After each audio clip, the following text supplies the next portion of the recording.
Jon Jones has recently told the media that he wants 6 months to get ready for Tom Aspinall. Now, is he right to do that, or is it wrong in terms of competitive integrity? Well, let's take a look back, right? In the current date right now, I would say that it is 14 years ago where Jon Jones became the youngest light heavyweight champion in the history of the UFC, if not the youngest UFC champion ever. Now, what is significant about that? I can tell you that I was training with Uriah Faber leading up to that fight, which, by the way, was also Uriah Faber's UFC debut after becoming a WEC legend and WEC being bought out by the UFC. So that's a pretty significant history on the part of Jon Jones and also everyone from Team Alpha Male. If you remember back in the days, Uriah Faber and Jon Jones used to do a lot of videos together. Remember that dance, Teach Me How to Dougie? Teach Me How to Dougie. If you remember in 2011 or so, they both came out doing these little dances with it way before TikTok came out.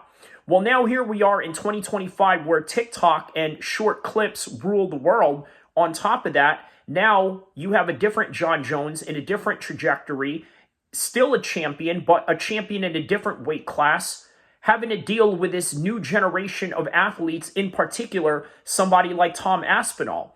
Now, a lot of people are sort of citing that prior to the championship fight between Shogun Rua, if you remember, what's significant about that was that his teammate Rashad Evans was supposed to take that fight.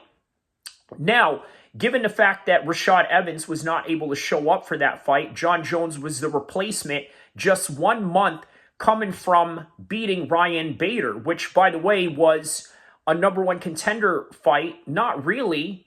Yeah, it was a number one contender fight, but more like a prospect versus prospect kind of fight. But in the end, Jon Jones came out on top, and just like that, they granted him a UFC title. What's also significant about that day, he caught on with a purse snatcher, right? Somebody that snatches ladies' purses and all that. He went and got them in the middle of Newark. Him and Greg Jackson sort of made a citizen's arrest and then waited for the police to come. And then hours later, he goes into cage and defeats Shogun Rua to become the light heavyweight champion of the world. And back then, looking at it, you would think that Jon Jones is a type of athlete that is literally ready for anything at any given time, right? Because he went from Ryan Bader to Shogun Rua, and then the list goes on and on of the names and the people that he has fought along the way. Well, somewhere along the lines, Jon Jones started slipping in his training. Obviously, he had some discipline issues when it came to substance, when it came to off-the-cage extracurricular activities. And as a result, it led to him becoming a different fighter than what we would have expected to see out of somebody who seemed invincible. The Shogun Rua fight, the Alexander Gustafsson fight, the Dominic Reyes fight, even the Ovince St. Preux fight where he was coming off of a drug suspension only to come back looking very lackluster in the way that we would normally see him or the way that we think he would be. Well, here's the thing, right? Him asking for 6 months, is this really out of the realm of reality when it comes to understanding Jon Jones's mental trajectory? In fact, no. If you remember, he was supposed to fight Dan Henderson. That card fell through.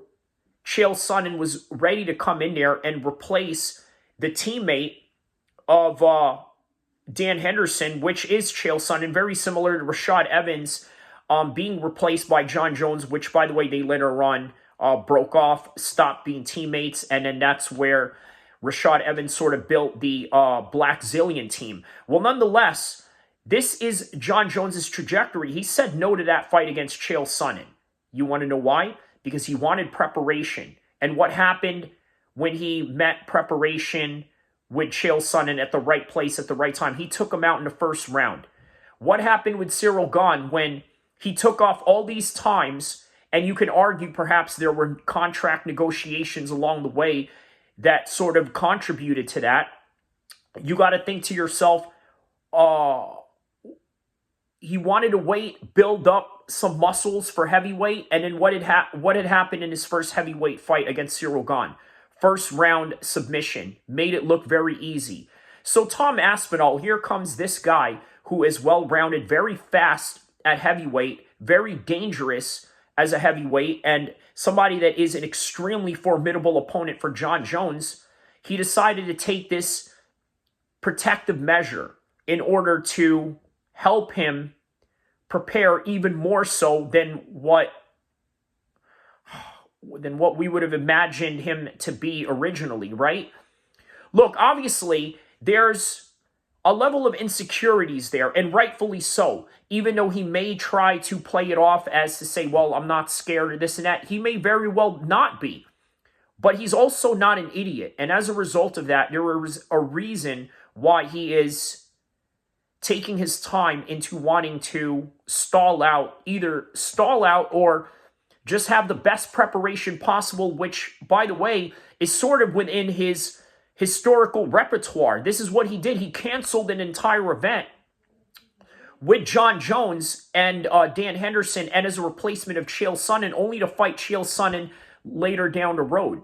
So once again, is there any similarities with this, with Islam Makhachev and Ilia Topuria? And I'm going to just elaborate on that a little bit. Obviously, Ilia Topuria got rejected by Islam Makhachev, and a lot of people are giving Islam Makhachev flack for it. Now, is it an attractive fight to see? Yes, but this is not similar to that of Jon Jones and Tom Aspinall. The reason for Islam Makhachev is not preparation, because he's prepared to take on the best 145ers in the world as a 155 champion, which we've seen him do with Volkanovski. What we have with Jon Jones is a situation where he wants to be fully prepared as much as humanly possible, whereas with Islam Makhachev, it's not about preparation, but rather to build up his legacy for a formidable opponent, and in particular, an opponent within his weight class. So with that in mind, that is all that I have. Don't forget to like and subscribe. I will see you in the next content, inshallah.